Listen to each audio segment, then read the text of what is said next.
Hi, my name is Abeer Mustafa, and I'm the Associate Vice Chancellor for Enrollment Management and Student Affairs.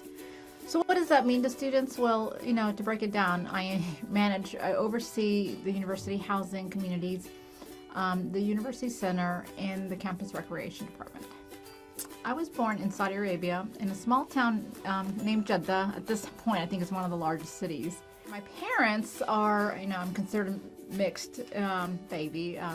My mom is born in Saudi Arabia, and she was raised there. My dad is from India.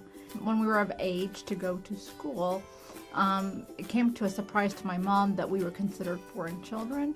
We were able to get into Arab schools and go to school with our cousins, but we were not guaranteed to be allowed to go to school all the way through high school and graduate. We were then had to transition into what would they say is international school, where the foreign kids go, especially since my dad worked for the U.S. Embassy.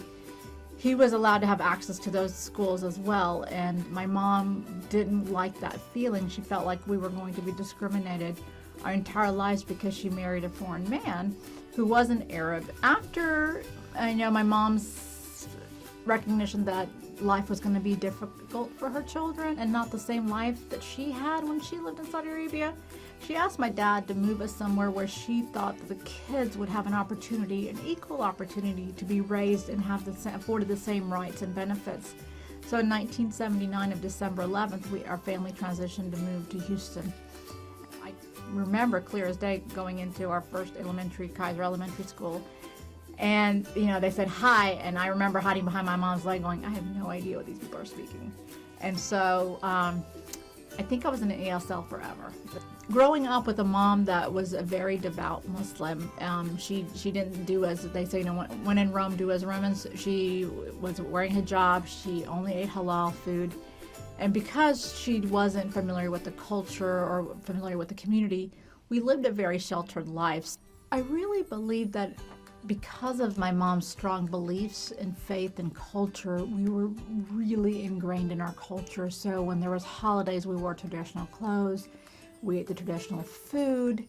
Things that my mom didn't understand wasn't, she'd sometimes say, okay, try it. She's like, she would question it because it didn't make sense to her, not because she didn't want us to do it. It was foreign to her. So my senior year in high school, at that point where I'm finding myself, emotionally, and as a young woman too.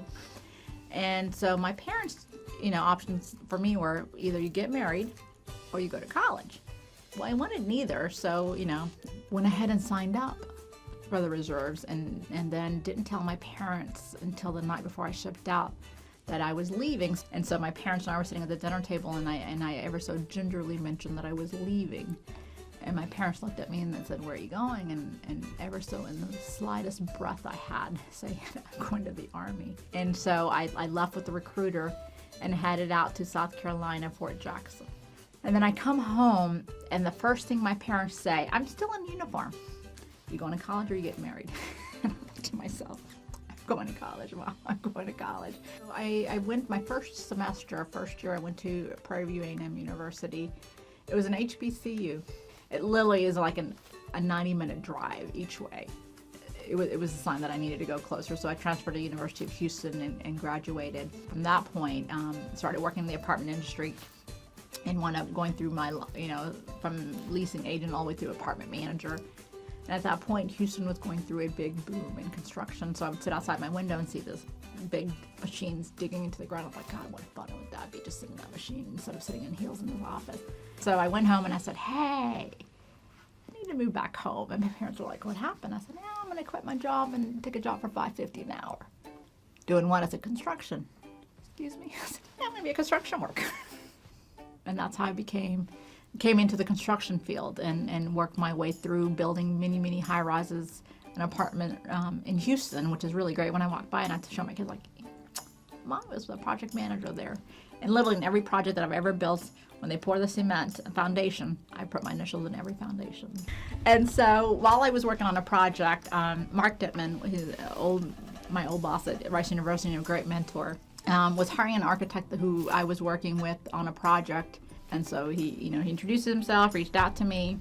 We met for coffee, and I could, till this day, I remember we laugh about it. He's like, I would love for you to come work with us. We're part of Rice University. We're a great institution.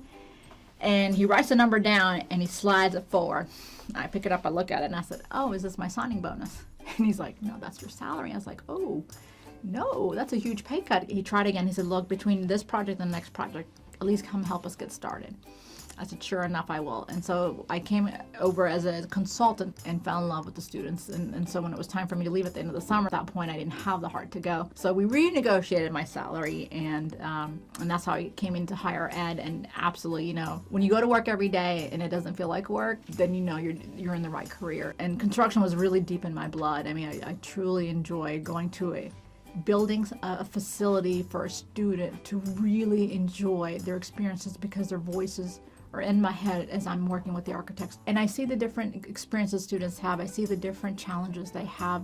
And I'm always trying to connect those dots to make sure that I'm able to be an advocate and a voice for a student, because that's something that I think I've been very successful at every campus.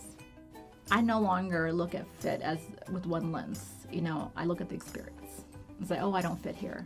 There's no such thing. There is no such thing as I don't fit. It really is. And it's like, how do I fit? How do I fit to this?